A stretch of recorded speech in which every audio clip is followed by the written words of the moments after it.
आज सुनिए बंगला के सुप्रसिद्ध साहित्यकार शरद चंद्र चट्टोपाध्याय जी की लिखी हुई कहानी अंधेरे में उजाला। तो शुरू करें कहानी। बहुत दिनों की बात है। सत्येंद्र चौधरी जमींदार का लड़का बीए पास करके लौटा तो उसकी माँ बोली, लड़की साक्षात लक्ष्मी है, बेटा बात सुन, एक बार देखा। सत्येंद्र ने सिर हिलाकर कहा, नहीं माँ, अभी मुझसे किसी तरह ना होगा, इससे मैं पास ना हो सकूंगा। क्यों नहीं हो सकेगा? बहू रहेगी मेरे पास, तू पढ़ेगा लिखेगा कलकत्ता में, पास होने में तुझे क्या बाधा होगी? मैं तो सोच ही नहीं पाती सत्तू। नहीं माँ, बहुत सुविधाजनक नहीं होगा, अभी मेरे पास समय नहीं है, इत्यादि कहता कहता सत्य बाहर जाने लगा। माँ बोली, जा मत, ठहर, और भी बात है। थोड़ा रुककर बोली, मैंने वचन दिया है बेटा, मेरा मान नहीं रखेगा? सत्य लौटकर खड़ा हो असंतुष्ट होकर बोला, बिना पूछे वचन क्यों दे दिया? लड़के की बात सुनकर माँ के हृदय को दुख हुआ। बोली, वो मुझसे अपराध हो गया, परंतु मुझे तो माँ की बात रखनी ही होगी। इसके अतिरिक्त विधवा की लड़की बड़ी दुखी है। बात सुन सत्य, राजी हो जा। अच्छा फिर बताऊंगा, कहकर वो बाहर चला गया। माँ बहुत देर चुपचाप खड़ी सोचती रही। ये उनकी एकमात्र संतान है। 7-8 वर्ष हुए पति का स्वर्गवास हो गया। तब से विधवा स्वयं ही नायब गुमाश्ताओं की सहायता से बड़ी जमींदारी का शासन करती आ रही है। लड़का कलकत्ता रहकर कॉलेज में पढ़ता है। जमींदारी गृहस्थी का कोई समाचार भी उसे रोक नहीं पाता। माता ने मन ही मन सोच रखा था, लड़के के वकालत पास कर लेने पर उसका विवाह करेगी एवं पुत्र और पुत्र वधू के हाथ में जमींदारी गृहस्थी का संपूर्ण भार देकर निश्चिंत हो जाएगी। इससे पूर्व लड़के को गृहस्थ बनाकर वे उसकी उच्च शिक्षा में बाधा नहीं बनेंगी। परंतु बात कुछ और ही बदल गई। पति की मृत्यु के पश्चात इस घर में इतने दिनों तक कोई काज कर्म नहीं हुआ। उस दिन किसी एक व्रत के उपलक्ष्य में सारे गांव को न्योता दे दिया। स्वर्गवासी अतुल मुखर्जी की दरिद्र विधवा 11 वर्ष की लड़की को लेकर निमंत्रण रखने आई थी। वो लड़की उन्हें बहुत पसंद आई। केवल ये लड़की अत्यंत सुंदरी हो सो ही नहीं, इतनी सी उम्र में ही लड़की अशेष गुणवती है, ये भी उन्होंने 2-4 बातें करके ही समझ लिया था। माँ मन ही मन बोली, अच्छा पहले तो लड़की दिखाऊंगी, तब फिर कैसे पसंद नहीं होगी देखा जाएगा। दूसरे दिन दोपहर का समय सत्य भोजन करने के लिए माता के कमरे में घुसते ही स्तब्ध खड़ा रह गया। उसके खाने की जगह के ठीक सामने आसन बिछाकर माँ ने बैकुंठ की लक्ष्मी देवी को हीरा मुक्ताओं से सजाकर बैठा रखा था। माँ घर में घुसते ही बोली, खाने के लिए बैठ। सत्येंद्र जैसे सोते से जगा, हड़बड़ाता हुआ सा बोला, यहाँ क्यों, और कहीं मुझे खाने को परोस दो। माँ मंद मंद मुस्कुराती हुई बोली, तू सचमुच ही विवाह करने तो नहीं जा रहा है? इस छोटी सी लड़की के सामने तुझे लज्जा क्यों आती है? मैं किसी से लज्जा नहीं करता, कहकर सत्य पेंच जैसा मुंह बनाकर सामने बिछे आसन पर बैठ गया। माँ चली गई। 2 मिनट के भीतर ही वो भोजन सामग्री को थोड़ा बहुत मुंह में डालकर उठ गया। बाहर वाले कमरे में घुसते हुए देखा मित्र लोग आ जुटे हैं और 64 छक्के डाले जा रहे हैं।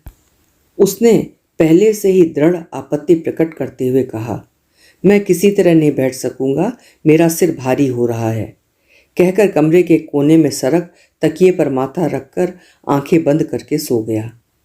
मित्रों को मनी मन कुछ आश्चर्य हुआ एवं खेलने वालों की कमी होने के कारण चौसर उठाकर शतरंज बिछा ली। शाम तक बहुत हार जीत हुई, परंतु सत्य एक बार भी नहीं उठा, एक बार भी नहीं पूछा कौन हारा कौन जीता। आज ये सब उसे अच्छा ही नहीं लग रहा था। मित्रों के चले जाने पर वो मकान के अंदर पहुंचकर सीधा अपने ही कमरे में जा रहा था। रसोई घर के बरामदे में से माँ ने पूछा, इस समय सोने जा रहा है रे? सोने नहीं, पढ़ने जा रहा हूँ। एमए की पढ़ाई सरल नहीं है ना, समय नष्ट करने से कैसे चलेगा, कहकर वो गूढ़ संकेत कर धम धम करता हुआ ऊपर चढ़ गया। आधा घंटा बीत गया, उसने एक पंक्ति भी नहीं पढ़ी। टेबल के ऊपर पुस्तक खुली पड़ी थी। कुर्सी को हिलाता हुआ ऊपर की ओर मुंह किए वो छत की कड़ियों को गिन रहा था। तभी अचानक ध्यान भंग हो गया। उसने कान खड़े करते हुए सुना झम, फिर थोड़ी देर बाद झम झम। सत्य ने सीधे उठकर बैठते हुए देखा।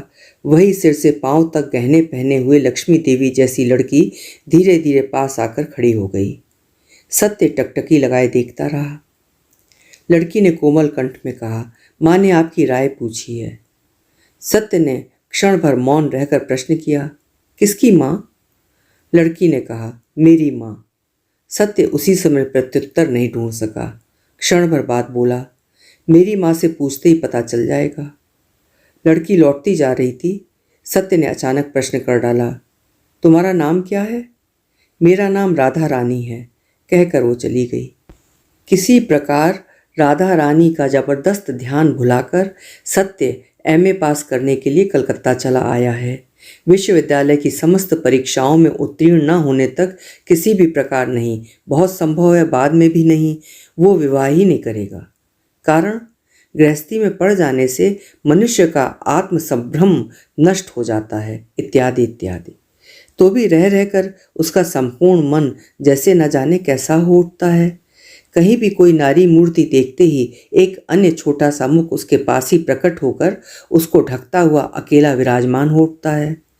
सत्य किसी भी प्रकार उस लक्ष्मी प्रतिमा को भूल नहीं पाता। सदैव से ही वो नारी के प्रति उदासीन रहा है। अचानक ये उसे क्या हो गया है कि राह घाट में कहीं भी एक विशेष उम्र की किसी लड़की को देखते ही उसे अच्छी तरह देखने की इच्छा हो उठती है। हजार चेष्टाएं करने पर भी वो जैसे किसी प्रकार आंखें नहीं हटा पाता। देखते देखते अचानक शायद अत्यंत लज्जित होकर संपूर्ण शरीर बार बार सिहर उठता है और वो उसी समय किसी भी एक रास्ते को पकड़कर शीघ्रतापूर्वक खिसक जाता है। सत्य को तैरकर स्नान करना बहुत अच्छा लगता था। उसके चोर बागान के निवास से गंगा नदी दूर नहीं है। प्रायः ही वो जगन्नाथ घाट पर स्नान करने के लिए आता। आज पूर्णिमा है, घाट पर खूब भीड़ हो गई है। गंगा तट पर आकर वो जिस उड़िया ब्राह्मण को सूखे कपड़ों की जिम्मेदारी सौंपकर पानी में घुसता है, उसी की ओर चले आते हुए एक जगह बाधा पाकर रुक कर देखा। 4-5 लोग एक ओर देख रहे हैं। सत्य उन लोगों की दृष्टि का अनुसरण करके देखते हुए आश्चर्य से स्तब्ध रह गया। उसके मन को लगा, एक साथ इतना रूप उसने और कभी किसी स्त्री शरीर में नहीं देखा। लड़की की उम्र 18-19 से अधिक न थी। पहनावे में सीधी साधी काली पाड़ की धोती, संपूर्ण शरीर आभूषणहीन, घुटनों के बल बैठी हुई, मस्तक पर चंदन की छाप लगवा रही थी एवं उसी का परिचित पंडा एकाग्र चित्त से सुंदरी के कपोल और नाक पर चंदन की रेखा खींच रहा था। सत्य पास जाकर खड़ा हो गया। पंडा सत्य से यथेष्ट दक्षिणा पाया करता था। इसी से उसने रूपसी के चंद्रमुख की खातिरदारी त्याग करके हाथ के छापे रखते हुए बड़े बाबू के सूखे वस्त्रों के लिए हाथ बढ़ा दिया। दोनों की आंखें चार हुई। सत्य झटपट कपड़ों को पंडे के हाथ में दे शीघ्रतापूर्वक सीढ़ियां पार करके पानी में घुस गया। मगर आज उससे लहरें नहीं काटी जा सकीं। किसी प्रकार स्नान पूरा करके जब वो वस्त्र बदलने के लिए ऊपर आया, तब तक वो असामान्य रूप सी चली गई थी। उस दिन उसका मन दिन भर गंगा गंगा करने लगा और दूसरे दिन अच्छी तरह सवेरा होने से पहले ही माँ गंगा ने उसे ऐसी जोर से खींचा कि वो विलंब न करके खूंटी से एक वस्त्र खींचकर गंगा यात्रा को चल दिया। घाट पर आकर देखा, अपरिचिता रूपसी अभी अभी स्नान करके ऊपर आई है और पहले दिन की भांति आज भी ललाट को चित्रित करा रही है। आज भी चारों आंखें मिलीं। आज भी उसके सर्वांग में बिजली दौड़ गई और वो किसी प्रकार कपड़े छोड़ शीघ्रतापूर्वक चल दिया। रमणी प्रतिदिन बहुत अंधेरे ही गंगा स्नान करने आती है, सत्य ये जान गया। इतने दिन जो दोनों का साक्षात्कार नहीं हुआ, उसका एकमात्र कारण है, पहले सत्य स्वयं ही बहुत अबेर करके स्नान करने आता था। जाह्नवी तट पर ऊपर ही ऊपर आज 7 दिनों से दोनों की 4 आंखें मिल रही हैं, परंतु मुंह से बात नहीं निकलती। शायद उसकी आवश्यकता भी नहीं थी। कारण, जिस जगह आंखों की बात होती है उस जगह मुंह की बात को चुप ही रह जाना पड़ता है। अपरिचिता रूपसी जो भी हो, उसने आंखों से बात करते हुए शिक्षा दी है एवं उस विद्या के पारदर्शी सत्य के अंतर्यामी ने भीतर हृदय में उसे अनुभव कर लिया है। उस दिन स्नान करके वो कुछ अनमयस्क की भांति लौट रहा था। अचानक उसके कानों में पड़ा, एक बात सुनिए। मुंह उठाकर देखा, रेलवे लाइन के उस पार वही रमणी खड़ी हुई है। उसकी बाईं बगल में जलपूर्ण छोटा सा पीतल का कलश और दाहिने हाथ में गीला कपड़ा है। उसने सिर झुकाकर इशारे से बुलाया। सत्य इधर उधर देखकर पास जाकर खड़ा हो गया। उसने उत्सुक नेत्रों से देखते हुए कोमल कंठ से कहा, मेरी नौकरानी आज नहीं आई है, दया करके मुझे कुछ आगे तक पहुंचा दें तो बहुत अच्छा हो। और दिन वो दासी को साथ लेकर आती थी, आज अकेली है। सत्य के मन में विविधा होने लगी। ये काम अच्छा नहीं है। मन को एक बार ऐसा भी लगा, परंतु वो ना नहीं कह सका। रमणी उसके मन के भाव का अनुमान कर कुछ हंस गई। इस हंसी को जो हंसना जानता है उसके लिए संसार में कुछ भी अप्राप्य नहीं है। सत्य ने तुरंत ही चलिए कहकर उसका अनुसरण किया। 2-4 कदम आगे बढ़कर रमणी ने फिर बात की। दासी बीमार है, वो आ नहीं सकती, परंतु मैं भी गंगा स्नान किए बिना रह नहीं सकती। आपको भी देखती हूँ, यही बुरी आदत है। सत्य ने आहिस्ता से उत्तर दिया, जी हाँ, मैं भी प्रायः गंगा स्नान करता हूँ। यहाँ आप कहाँ रहते हैं? चोर बागान में मेरा घर है। मेरा मकान जोड़ा साकू में है। आप मुझे पथरिया घाट के मोड़ तक पहुँचाकर बड़ी सड़क से चले जाइएगा। ठीक है। बहुत देर और कोई बात नहीं हुई। चीतपुर के रास्ते पर आकर रमणी मुड़कर खड़ी होती हुई फिर वैसी ही हंसी हंसकर बोली, पास ही हम लोगों का मकान है, अब चली जाऊंगी। नमस्कार। नमस्कार कहकर सत्य गर्दन झुकाए झटपट चला गया। उस दिन भी उसकी छाती के भीतर न जाने क्या होता रहा, वो लिखकर बताना असाध्य है। जवानी में कामदेव के पुष्प बाण का आघात जिन्हें सहना पड़ा है, केवल उन्हीं को अनुमान हो सकेगा। केवल वे ही समझ सकेंगे उस दिन क्या हुआ, सब लोग न समझेंगे। किस उन्माद के नशे में डूबकर जल, स्नान, आकाश, वायु सब रंगीन दिखाई देने लगे। समस्त चैतन्य जगत किस तरह चेतना खो बैठा है। एक मुखड़ा प्राणहीन चुंबक शलाका की भांति केवल इसी एक ओर झुक पड़ने के लिए प्रतिक्षण उन्मुख बना रहा। दूसरे दिन सवेरे सत्य ने जगकर उठते हुए देखा, धूप निकल आई है। एक पीड़ा की लहर उसके कंठ तक को आलोकित करती हुई जम गई। उसने निश्चित रूप से समझा, आज का दिन तो एकदम व्यर्थ गया। नौकर सामने से जा रहा था, उसे बुरी तरह धमकाते हुए कहा, हरामजादे, इतनी देर हो गई, मुझे तू हिला भी नहीं सकता था? जा, तुझ पर 1 रुपया जुर्माना किया। वो बेचारा हतबुद्धि हो उसे देखता रहा। सत्य दूसरा कपड़ा लिए बिना नाराज मुंह से घर से निकलकर बाहर चल दिया। सड़क पर आकर किराए की गाड़ी की एवं गाड़ीवान को पथरिया घाट के भीतर होकर चलने का हुक्म देकर रास्ते के दोनों ओर प्राण प्रण से आंखें बिछा रखीं, परंतु गंगा तट पर आकर घाट की ओर देखते उसका संपूर्ण क्षोभ जैसे ठंडा हो गया। अपितु मन को लगा जैसे अचानक ही मार्ग पर पड़े हुए किसी अमूल्य रत्न को उठा लिया। गाड़ी से उतरते ही वो कोमलता पूर्वक हंसते हुए अत्यंत परिचित की भांति बोली, इतनी देर क्यों? मैं आधे घंटे से खड़ी हुई हूँ, जल्दी नहा लीजिए, आज भी मेरी दासी नहीं आई। 1 मिनट सब्र कीजिए कहकर सत्य शीघ्रता पूर्वक जल में जा घुसा। तैरना उसका न जाने कहाँ गया। वो किसी प्रकार शरीर को 2-3 डुबकी देकर लौट आया और बोला, मेरी गाड़ी कहाँ गई? रमणी ने कहा, मैंने उसे भाड़ा देकर विदा कर दिया। आपने भाड़ा दिया? दे ही दिया, चलिए कहकर फिर एक भुवन मोहिनी हंसी हंसकर वो आगे बढ़ चली। सत्य एकदम मर गया कि चाहे ये निरीहता हो चाहे अनभिज्ञता हो, एक बार में ही संदेह हो जाता है ये सब क्या है। रास्ते में चलते चलते रमणी ने कहा, कहाँ घर बताया था? चोर बागान में? सत्य ने कहा, हाँ। वहाँ क्या केवल चोर ही रहते हैं? सत्य ने चकित होकर कहा, क्यों? आप तो उन चोरों के राजा हैं। कहकर रमणी तनिक गर्दन घुमाकर कटाक्ष पूर्वक हंसती हुई फिर चुपचाप हंस की चाल से चलने लगी। आज बगल का घट अपेक्षाकृत बड़ा था। भीतर गंगा जल छलाछल छलाछल शब्द से, अर्थात ओरे मुग्ध अंधे युवक, सावधान, ये सब धोखा है, सब ठगी है, कहकर उछल उछल कर बार बार व्यंग तिरस्कार करने लगा। मोड़ के पास आने पर सत्य ने संकोच पूर्वक कहा, गाड़ी भाड़ा तो? रमणी घूमकर खड़ी हो गई। अस्फुट कोमल कंठ से उत्तर दिया, ये तो आपने ही दिया है। सत्य ने इस इशारे को न समझकर पूछा, मैंने कैसे दिया? मेरे पास और है क्या जो दूंगी? जो था वो सभी तो तुमने चोरी डकैती से ले लिया। कहकर उसने आश्चर्य से मुंह फेर लिया, शायद अपनी उच्छ्वासित हंसी के वेग को जबरदस्ती रोकने लगी। इस अभिनय को सत्य देख नहीं पाया। इसी से इस चेरी के प्रच्छन्न इंगित ने तीव्र तड़ित रेखा की भांति उसके संदेह के जाल को भीतर तक विदीर्ण करते हुए छाती के अंतःस्थल तक प्रकाशित कर डाला। उसे क्षण भर को इच्छा हुई उन दोनों महावर लगे पांवों में लौट जाए, परंतु पलक मारते ही गंभीर लज्जा से उसका माथा इस तरह झुक गया कि वो एक बार प्रियतमा के मुंह की ओर आंख उठाकर देख भी नहीं सका। चुपचाप नीचा मुंह किए धीरे धीरे चला गया। उसी फुटपाथ पर उसके आदेशानुसार दासी उसकी प्रतीक्षा कर रही थी।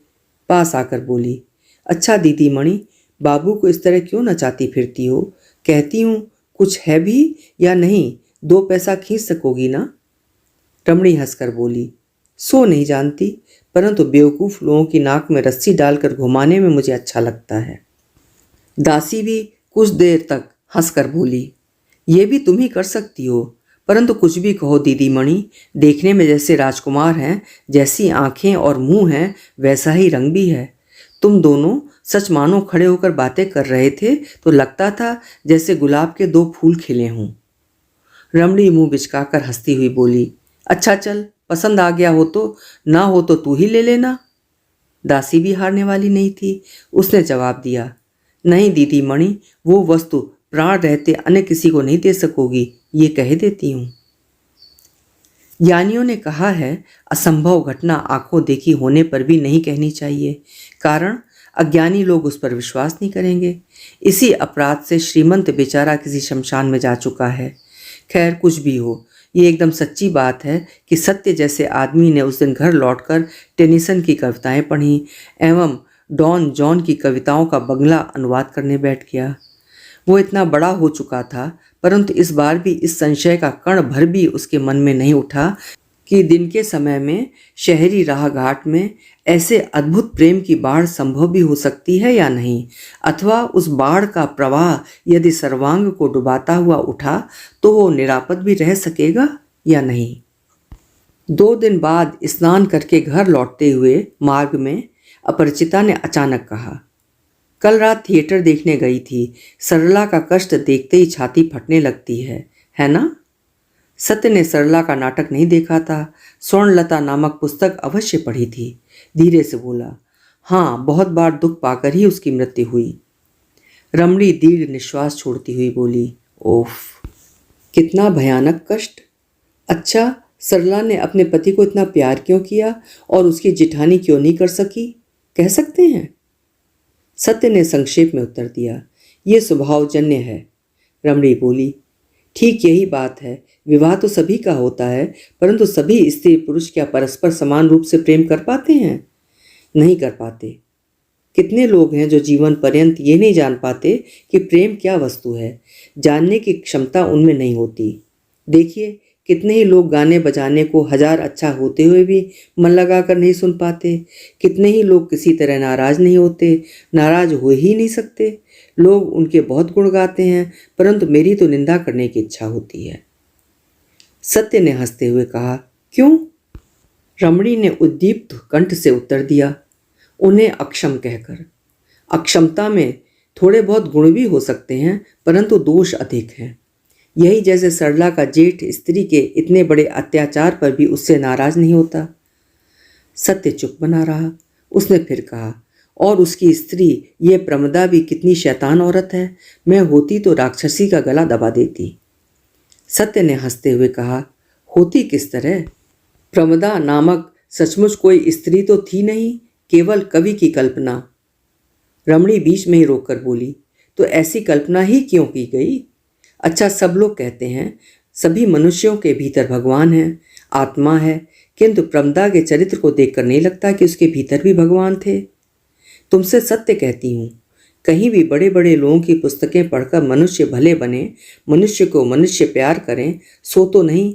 ऐसी पुस्तकें लिख दी हैं कि पढ़कर मनुष्य पर मनुष्य की घृणा उत्पन्न होती है। विश्वास नहीं होता कि सचमुच ही सब मनुष्यों के हृदय में भगवान का निवास होता है।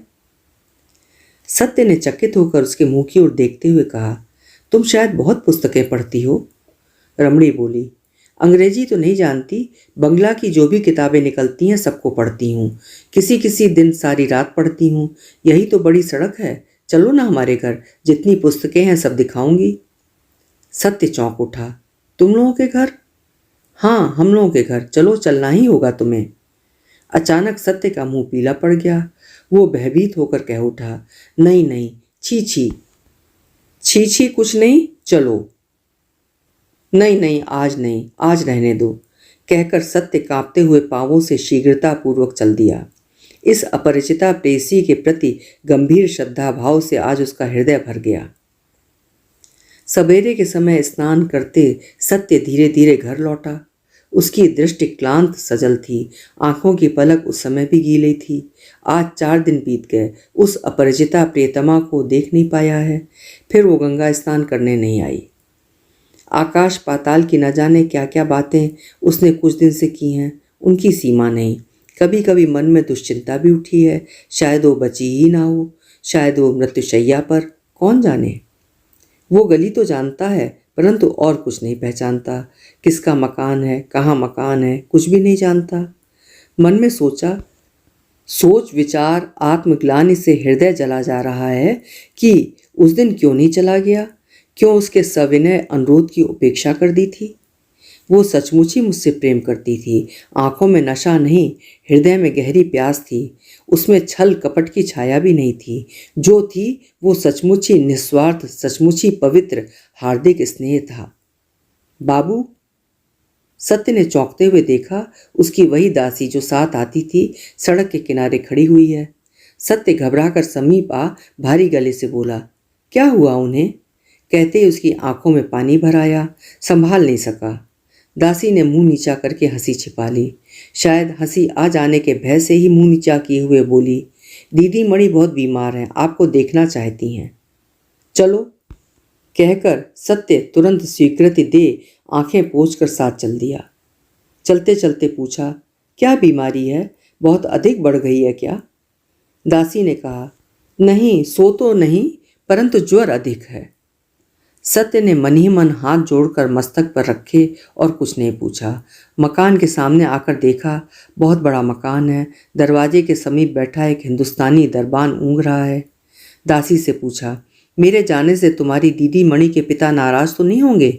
वे मुझे पहचानते नहीं। दासी ने कहा, दीदी मणि के पिता नहीं हैं, केवल माँ हैं। दीदी मणि की भांति वे भी आपको बहुत प्यार करती हैं। सत्य ने और कुछ न कहकर भीतर प्रवेश किया। सीढ़ियों पर चढ़कर तीसरी मंजिल के बरामदे में आकर देखा, पास ही पास कमरे हैं। बाहर से जितना भी दिखाई पड़ता है, लगता है वे सब चमत्कार पूर्ण ढंग से सजे हुए हैं। किसी कमरे से उच्च हास्य के साथ तबला और घुंघरू का शब्द आ रहा है। दासी ने हाथ से दिखाते हुए कहा, यही घर है, चलिए।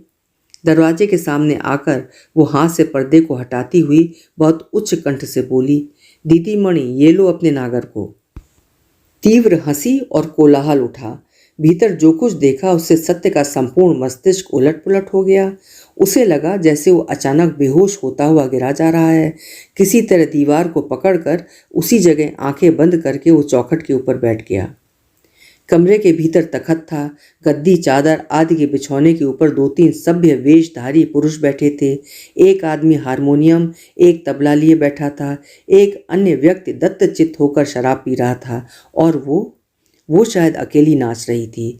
दोनों पाँवों में घुंघरू बंधे हुए थे। संपूर्ण शरीर विविध प्रकार के आभूषणों से भूषित था। सुरा रंजित दोनों आंखें झूम झूम रही थीं। झटपट समीप आकर सत्य का एक हाथ पकड़कर खिलखिलाकर हंसती हुई बोली, दोस्त को मिर्गी की बीमारी है क्या? लो भाई, एटियारी मत करो, उठो, इस सब से मुझे बड़ा डर लगता है।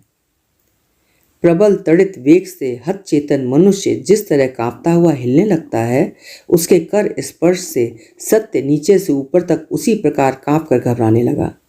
रमणी ने कहा, मेरा नाम श्रीमती बिजली है, तुम्हारा नाम क्या है भाई?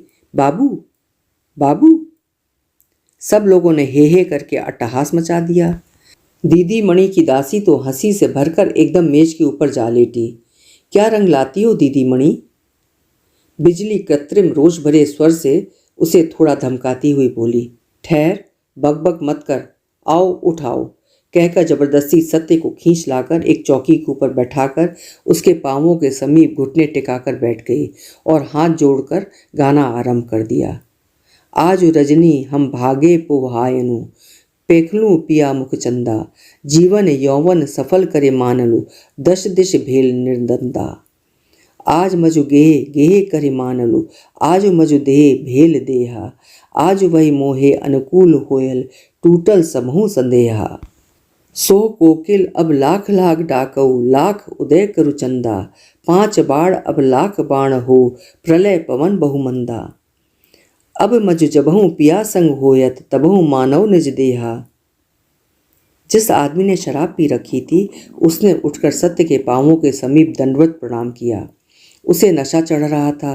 रोता हुआ बोला, पंडित जी महाराज, मैं बड़ा पातकी हूँ, थोड़ी पद रज दें। भाग्य की विडंबना से आज स्नान के उपरांत सत्य कुछ धूल भरे कपड़े पहने हुए था। जो व्यक्ति हारमोनियम बजा रहा था वो थोड़ा बहुत होश में था। उसने सहानुभूति के स्वर में कहा, क्यों बेचारे का झूठ मूठ तमाशा बना रहे हो? बिजली हंसती हंसती बोली, वाह, झूठ मूठ कैसे, ये तो सचमुच का तमाशा है, तभी तो ऐसे आमोद के दिन घर लाकर तुम्हें तमाशा दिखा रही हूँ।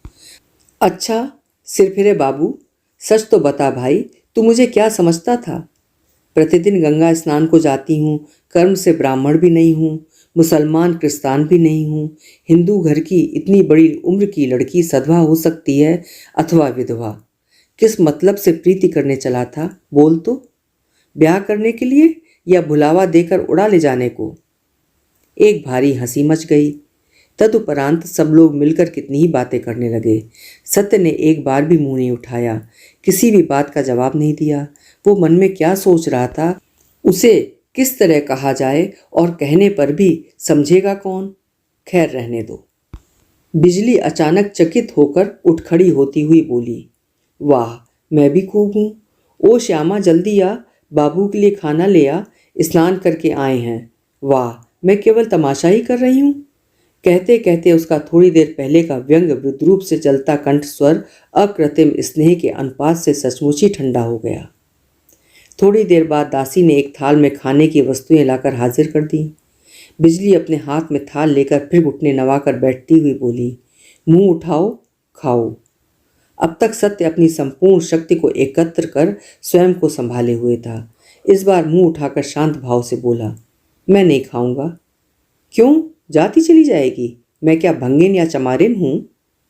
सत्य ने उसी भांति शांत कंठ से कहा, वो होती तो खा लेता, आप जो कुछ हैं ठीक हैं।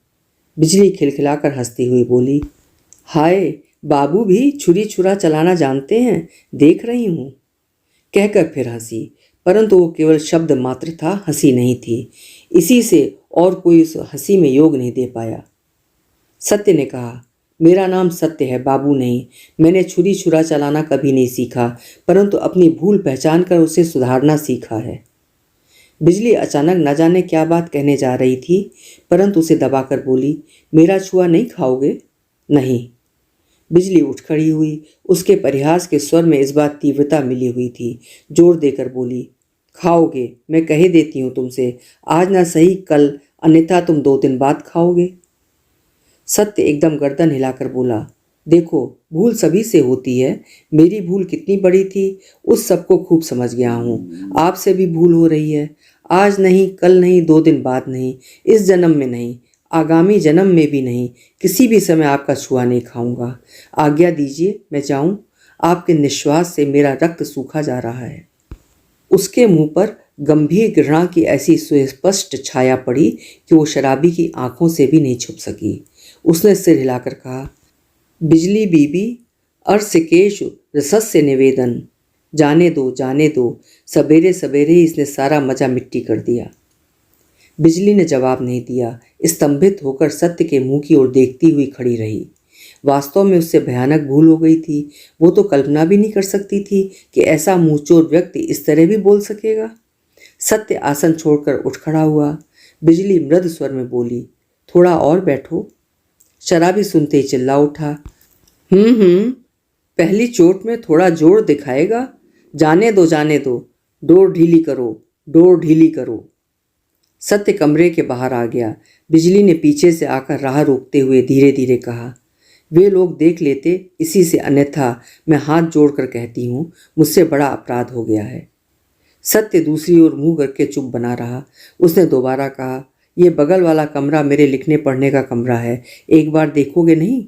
एक बार आओ, माफ़ी चाहती हूँ। नहीं, कहकर सत्य सीढ़ियों की ओर अग्रसर हुआ। बिजली पीछे पीछे चलती हुई बोली, कल मुलाकात होगी? नहीं। तो क्या कभी मुलाकात नहीं होगी? नहीं।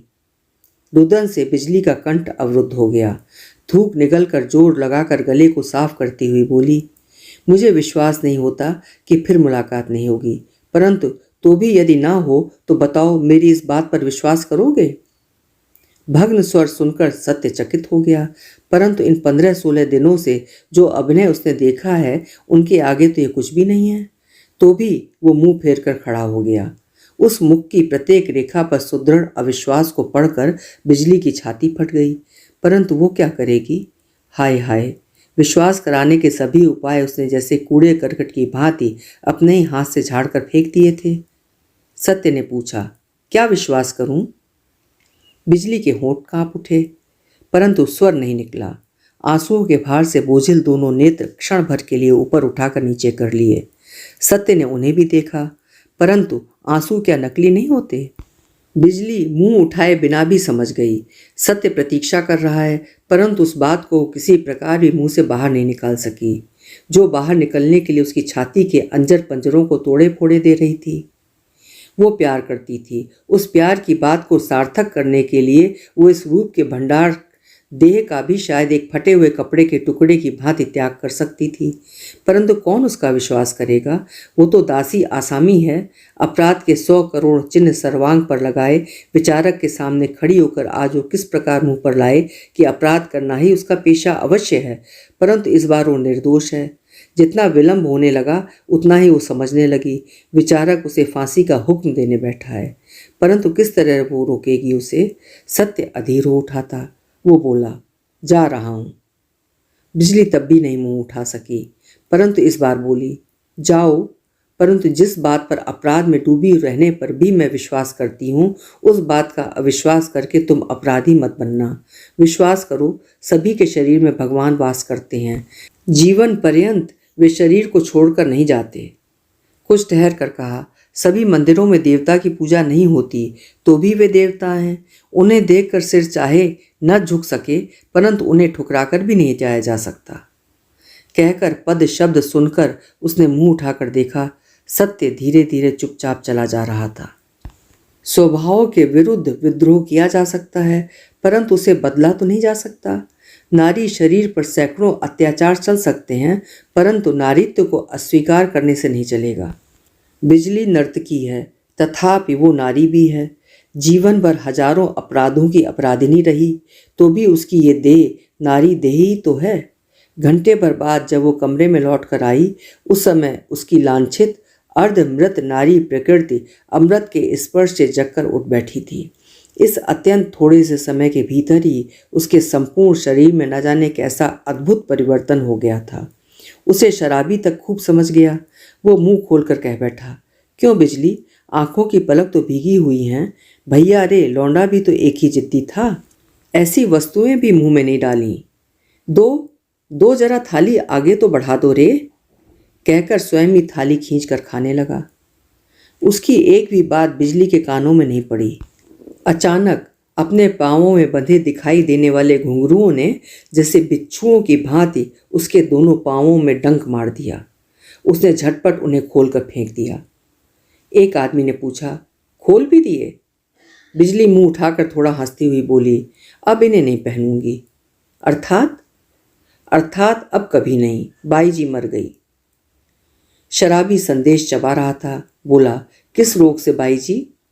बाई जी फिर हंसी। ये वही हंसी थी।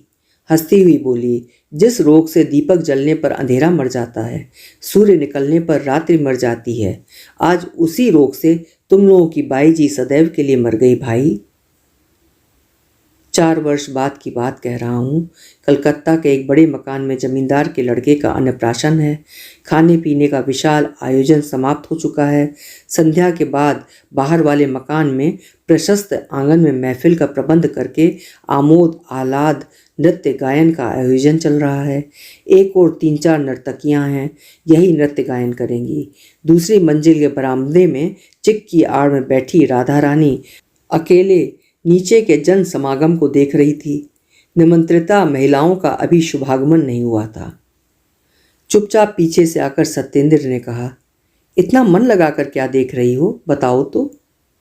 राधा रानी अपने स्वामी की ओर मुड़कर देखती हुई मुस्कुराकर बोली, जिसे सब लोग देखने आए हैं, बाई जी की साज सज्जा, परंतु अचानक तुम यहाँ। पति ने हंसकर जवाब दिया, अकेली बैठी हो, इसी से एक बात कहने आया हूँ। ऐसा? सचमुच? अच्छा देख रही हो तो बताओ तो, उनमें सबकी अपेक्षा तुम्हें कौन सी अधिक पसंद है? इधर वाली, कहकर राधा रानी ने उंगली उठाकर जो स्त्री सबसे पीछे अत्यंत सीधी सादी पोशाक पहने बैठी थी उसे दिखा दिया। पति ने कहा, वो तो अत्यंत रुग्ण है। सो भले ही हो, यही सबसे अधिक सुंदरी है, परंतु बेचारी गरीब है, शरीर में गहने वहने इन सबकी भांति नहीं है। सत्येंद्र गर्दन हिलाकर बोला, ये होगा, परंतु इन सबकी मजदूरी कितनी है जानती हो? नहीं। सत्येंद्र ने हाथ से दिखाते हुए कहा, ये 30-30 रुपए की हैं, और जिसे गरीब कहती हो उसके 200 रुपए। राधा रानी चौंक उठी, 200? क्यों? वो क्या बहुत अच्छा गाती है? कान से कभी सुना नहीं, लोग कहते हैं 4-5 वर्ष पहले बहुत अच्छा गाती थी, परंतु अब गा सकेगी या नहीं कहा नहीं जा सकता। तब इतने रुपए देकर क्यों लाए? इससे कम पर वो नहीं आती, इतने पर भी आने को राजी नहीं थी, बहुत मना मनू कर लाई गई है। राधा रानी और अधिक चकित होकर पूछने लगी, रुपए देकर भी मनाना मनूना क्यों? सत्येंद्र समीप ही एक चौकी खींचकर बैठता हुआ बोला, उसका पहला कारण, उसने व्यवसाय छोड़ दिया है। गुण उसका कितना भी अच्छा हो, इतना रुपया कोई सहजी देना भी नहीं चाहता, उसका भी आना नहीं होता, यही उसकी बात है। दूसरा कारण मेरी अपनी ही गरज है। इस बात पर राधा रानी ने विश्वास नहीं किया, तो भी आग्रह से आगे खिसक कर बैठती हुई बोली, तुम्हारी गरज लाख होगी, परंतु व्यवसाय क्यों छोड़ दिया? सुनोगी? हाँ बोलो। सत्येंद्र क्षण भर चुप रहकर बोला, उसका नाम बिजली है। एक समय किंतु यहाँ पर लोग आ जाएंगे रानी, घर में चलोगी? चलूंगी, चलो, कहकर राधा रानी उठकर खड़ी हो गई। पति के पांवों के पास बैठकर सब कुछ सुनकर राधा रानी ने आंचल से आंखें पोंछ ली। अंत में बोली, इसी से आज उसका अपमान करके बदला लोगे? ये बुद्धि तुम्हें किसने दी? इधर सत्येंद्र की आंखें भी शुष्क नहीं थीं, बहुत बार गला भी भर आया था। वो बोला, अपमान अवश्य है, परंतु उस अपमान को हम तीनों लोगों के अतिरिक्त और कोई नहीं जान सकेगा, कोई जानेगा भी नहीं। राधा रानी ने जवाब नहीं दिया। एक बार फिर आंचल से आंखें पोंछकर बाहर चली गई। निमंत्रित भद्र पुरुषों से महफिल भर गई थी एवं ऊपर बरामदे में बहुत सी स्त्रियों के कंठ का सलज्ज चीत्कार चिक के आवरण को भेदता हुआ आ रहा था। अन्यान्य नर्तकियां तैयार हो चुकी थीं, केवल बिजली उस समय भी सिर झुकाए बैठी थी। उसकी आंखों से पानी गिर रहा था। लंबे 5 वर्षों में उसका संचित किया हुआ धन प्राय समाप्त हो चुका था। उसी के अभाव की ताड़ना से बाध्य होकर फिर वही कार्य अंगीकार करके आई थी जिसे उसने शपथ करके त्याग दिया था, परंतु वो मुंह उठाकर खड़ी नहीं हो पा रही थी। अपरिचित पुरुषों की तृष्णा दृष्टि के सम्मुख शरीर जैसे पत्थर की भांति भारी हो उठेगा, पांव इस तरह दोहरे होकर टूट पड़ना चाहेंगे। इसकी वजह 2 घंटे पहले तक कल्पना नहीं कर सकी थी। आपको बुला रही हैं। बिजली ने मुंह उठाकर देखा, पास ही खड़ा हुआ एक 12-13 वर्ष का लड़का। उसने ऊपर के बरामदे की ओर निर्देश करते हुए दोबारा कहा, माँ जी आपको बुला रही हैं। बिजली विश्वास नहीं कर पाई, जिज्ञासा की, कौन बुला रही हैं? माँ जी बुला रही हैं। तुम कौन हो? मैं घर का नौकर हूँ। बिजली गर्दन हिलाकर बोली, मुझे नहीं, तुम फिर पूछ कर आओ। बालक थोड़ी देर बाद लौट कर आकर बोला, आपका नाम बिजली है ना? आप ही को बुला रही हैं, आइए मेरे साथ, माँ जी खड़ी हुई हैं। चलो, कहकर बिजली झटपट पाँवों में घुंघरू खोलकर उनका अनुसरण करती हुई अंदर प्रविष्ट हो गई। मन में सोचा, गृहिणी की कोई विशेष फरमाइश है इसलिए वहां बुलाया गया है। शयन गृह के दरवाजे के समीप राधा रानी बालक को गोद में लिए खड़ी हुई थी। त्रस्त कुंठित पांवों से बिजली के सामने खड़े होते ही वो आदरपूर्वक हाथ पकड़कर उसे भीतर खींच लाई। एक चौकी के ऊपर जबरदस्ती बैठाकर मुस्कुराती हुई बोली, दीदी पहचानती हो? बिजली आश्चर्य से हतबुद्धि हो रही। राधा रानी गोद के लड़के को दिखाती हुई बोली, छोटी बहन को शायद पहचाना नहीं दीदी, इसका दुख नहीं है, परंतु इसे न पहचान पाने पर सचमुच ही झगड़ा करूंगी, कहकर मुंह दबाकर मंद मंद मुस्कुराने लगी। ऐसी हंसी देखकर भी बिजली कोई बात ना कह सकी, परंतु उसका अंधकारपूर्ण आकाश धीरे धीरे स्वच्छ हो आने लगा।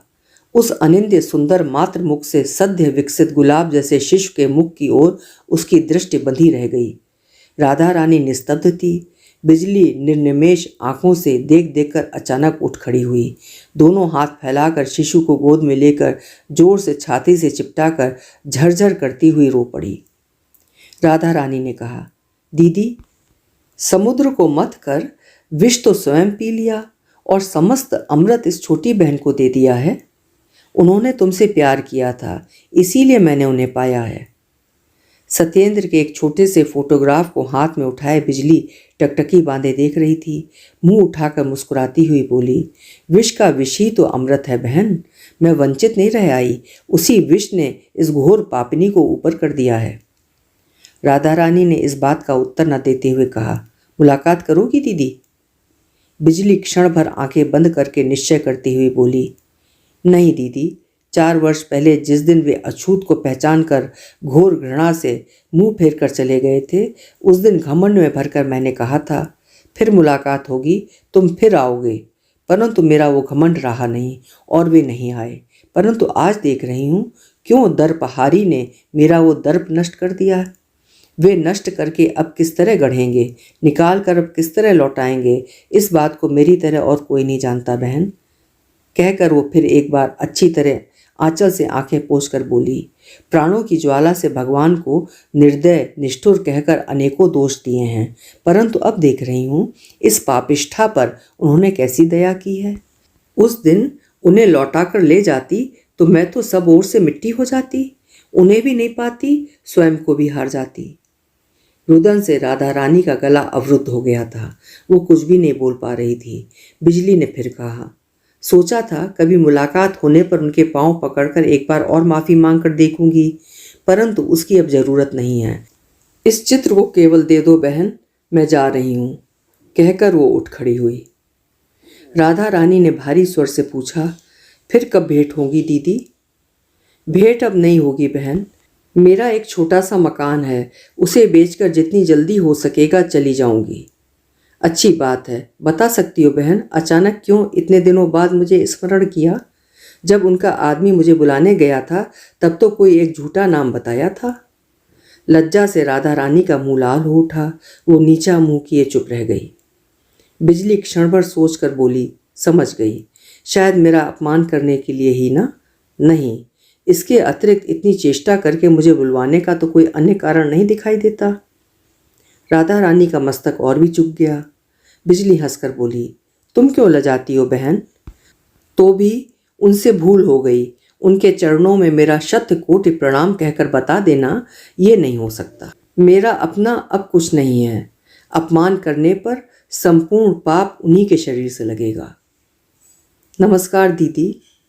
नमस्कार बहन। आयु में बहुत बड़ी होने पर भी तुम्हें आशीर्वाद देने का अधिकार तो मुझे नहीं है।